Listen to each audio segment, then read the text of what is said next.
Hi, and welcome to this little video on how to make your blues music history lessons fun. So let's get started once this decides to work. Okay, so welcome. In this little video, you are going to learn what are the 8 elements of music, and I will give a brief explanation of those 8 elements of music. I'll also give a really brief history of blues music, and then I'm going to give you a stack of blues music history lesson ideas, things that you can do in your classroom this Black History Month. So the 8 elements of music are dynamics, form or structure, harmony, melody, rhythm, texture, timbre, and tonality. So each of the elements of music are like an ingredient in a recipe. Just like a recipe needs a little bit of some ingredients and a lot more of others, they all contribute to the overall flavour of the dish.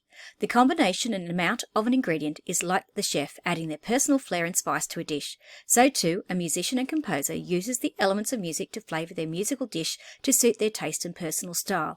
And you're probably wondering, why on earth is she talking about that? Well, when we're looking at blues music, the way that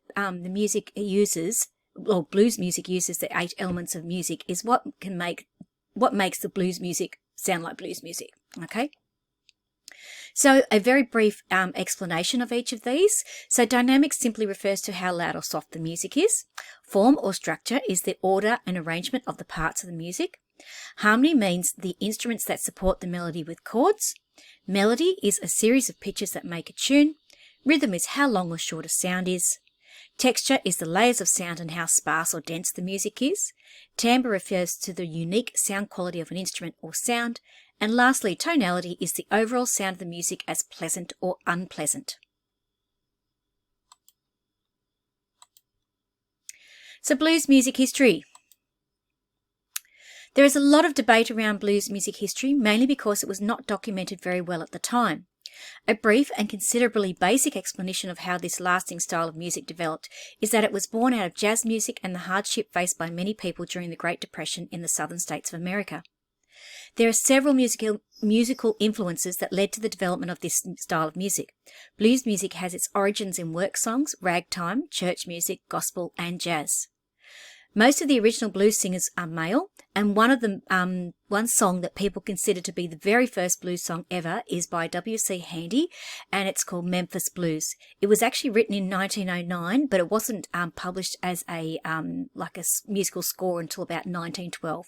So you can use that link there to actually have a listen to that particular song, or use the one in the description below. Another famous blues singer and musician was Robert Johnson. He recorded his first 16 songs in November of 1936. His first song was actually called Kind-Hearted Woman Blues, but one of his most famous blues songs that has been recorded by many musicians since is Sweet Home Chicago. Again, you can use that link there to watch that actual video.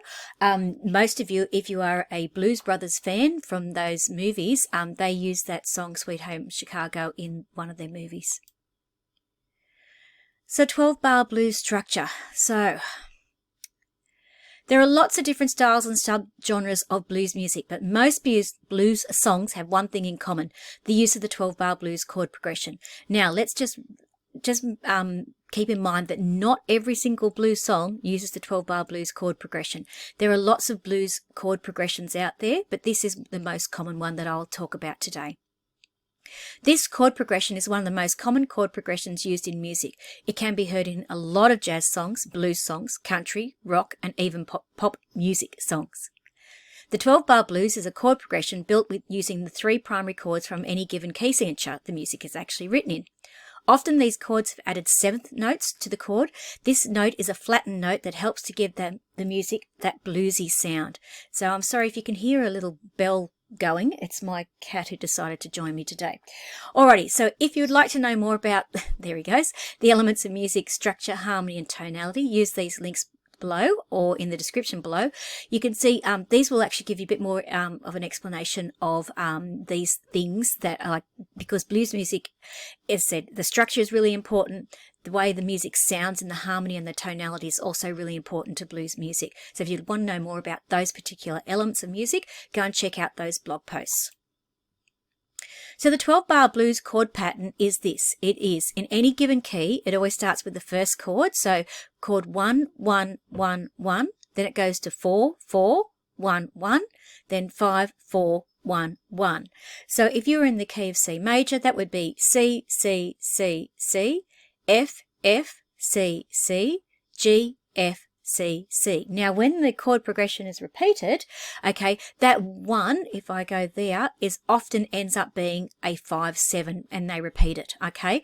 So that's the way it usually goes. Sometimes it changes, but that is the actual chord pattern. So again, here you go. You can use this one to actually use in class if you want to.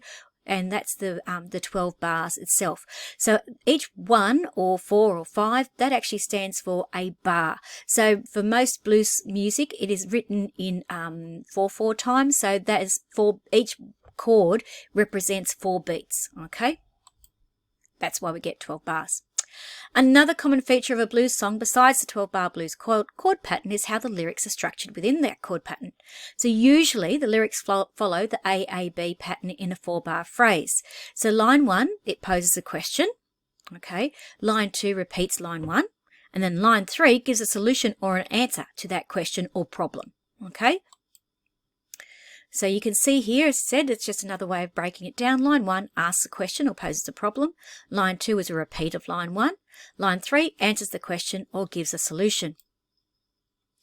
So in terms of how it fits with the chords, line 1 goes with the 4 bars of the chord progression, first 4 bars, and that's all on the first chord or chord 1.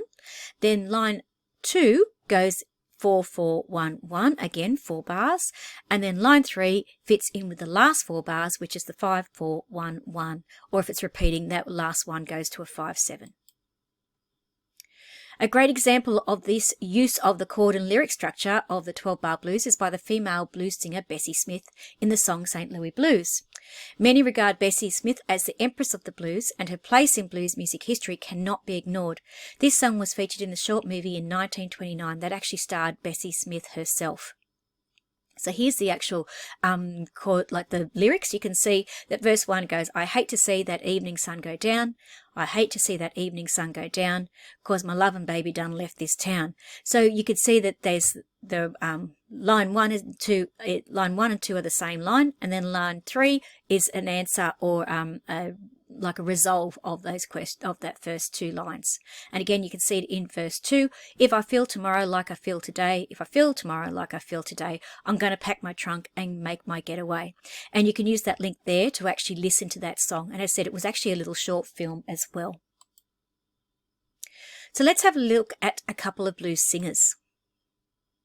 So studying blues music history in the classroom can be a daunting task. The history surrounding this style of music is not well documented, and there are not a lot of surviving recordings to study and listen to. To help your students engaged in blues music history, there are 2 female blues singers that should be studied in class, Bessie Smith and Etta James. These 2 female blues singers are famous for different reasons and are from 2 very different eras. Now, one of the reasons we don't have a lot of surviving history or recordings from this era is because recording music was actually in its infancy. And when people were recording, the first lot of recordings were actually done onto these wax discs. Now, if you know anything, wax melts. So not everything is survived in 100% or really good condition.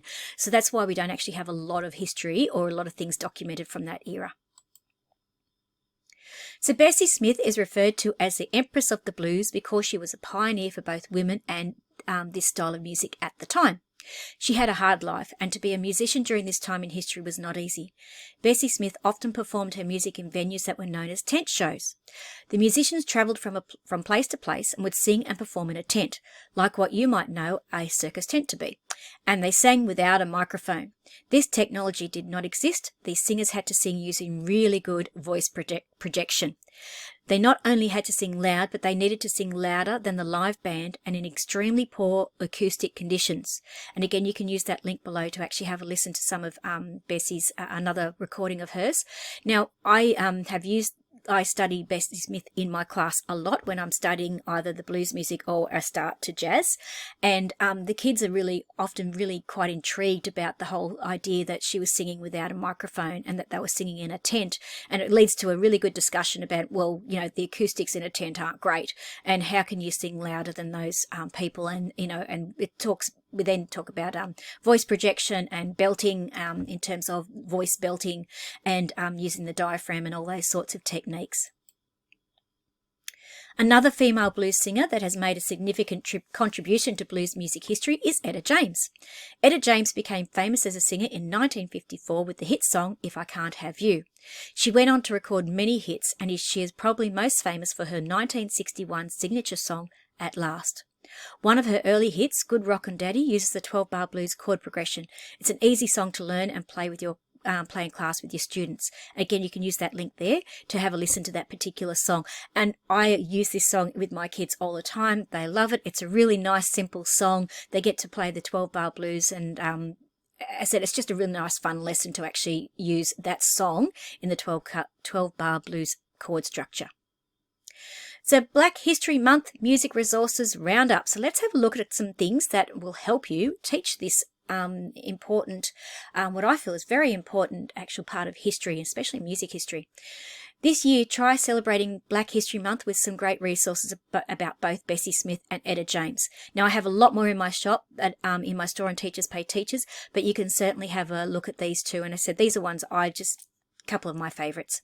There are a few different blues music history resources available, and these middle school music lessons will ensure that your students will enjoy learning about the blues music history and these female blues singers.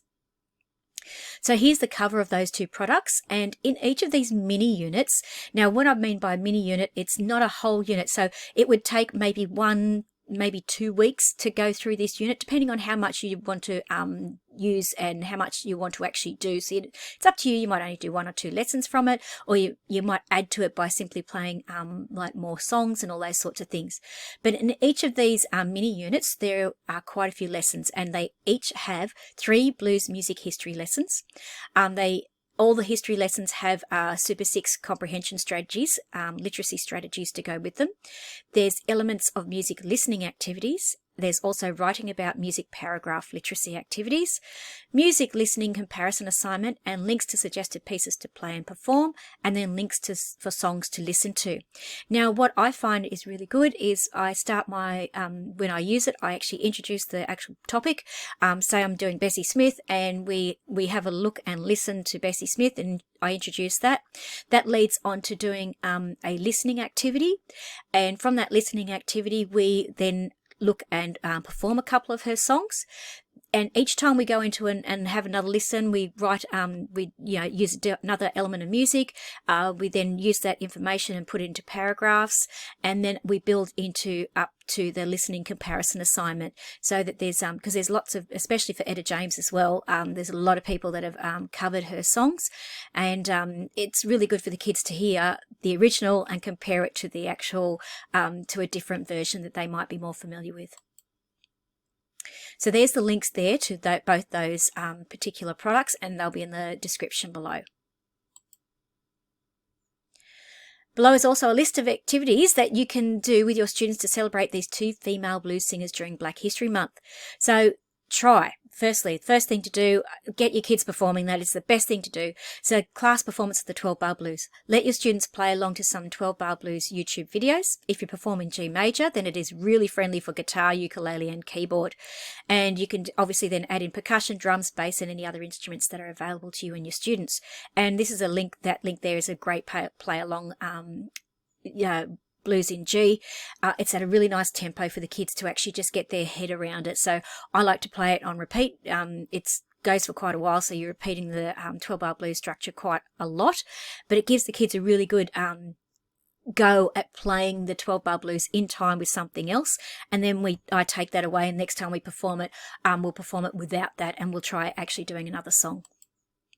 So you can use that particular thing there. So the G, G, G, G, C, C, G, G, D, C, G, G, each worth 4 beats to the box. And there's another version of the 12-bar blues in C if you prefer to use that to display.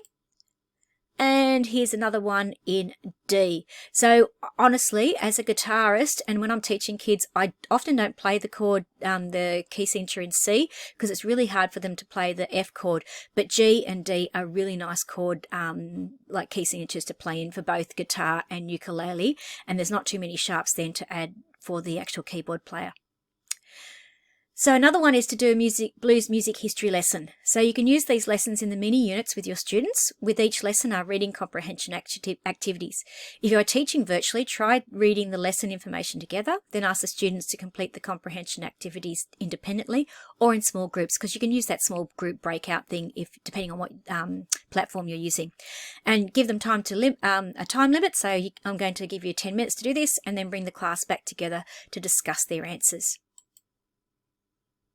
Another one for blues music appreciation lessons is for, there are several elements of music listening activities to complete. So choose a song, and I'll give you a stack of songs to actually use with the links provided in. Decide on what you want to focus on the listening on.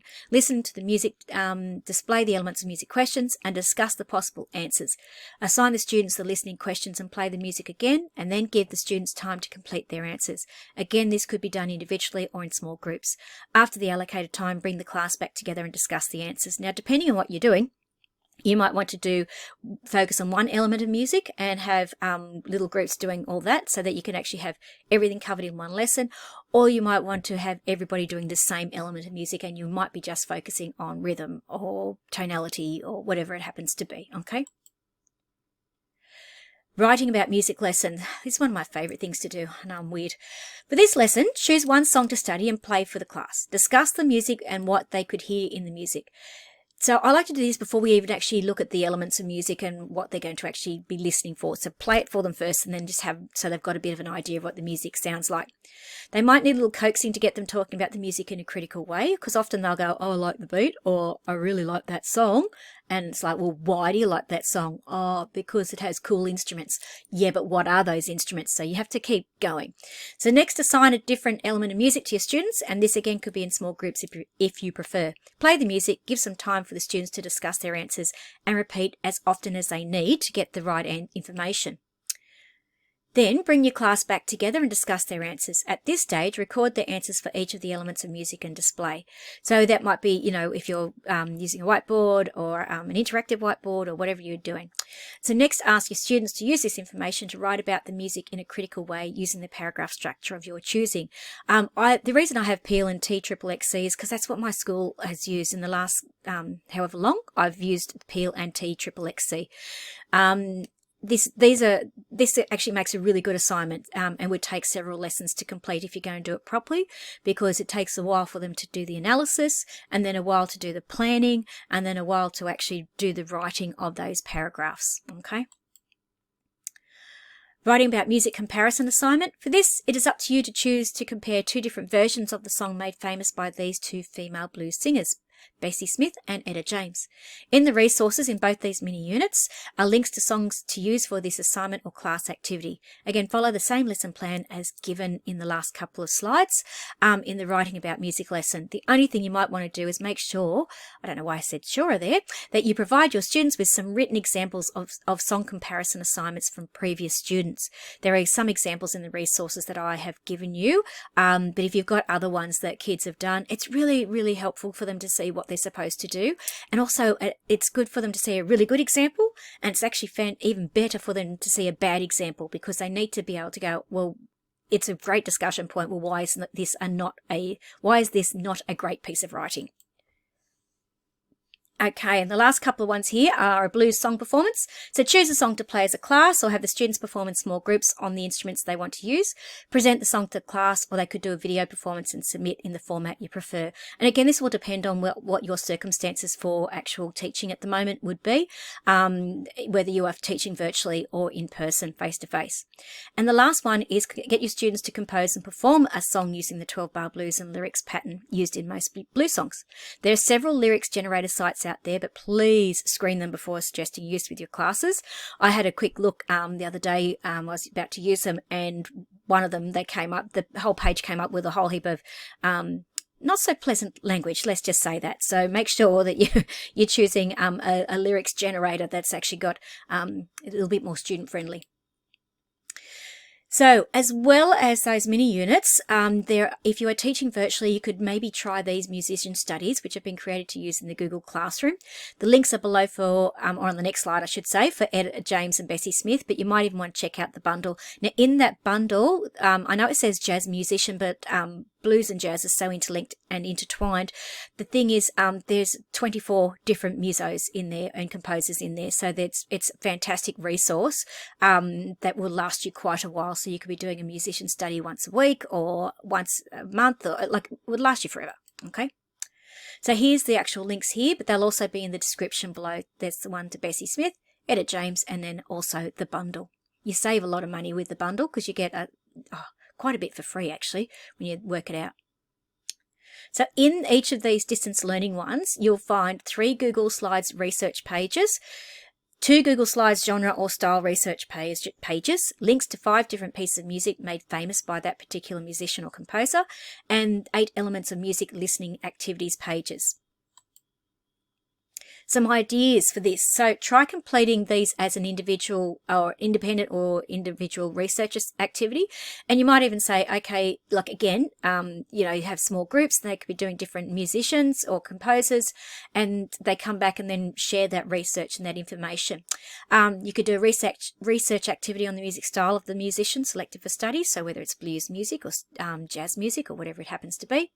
Assign students different songs using the links to listen to and focus on an element of music. So you might say, okay, we're all going to do this particular song and we're all only going to listen to or use these questions from the elements of music. So I give you all 8. You don't have to use all 8. It's up to you what you want to do. But, you know, if you're focusing on melody, well, then you just focus on melody and use that particular page with those questions.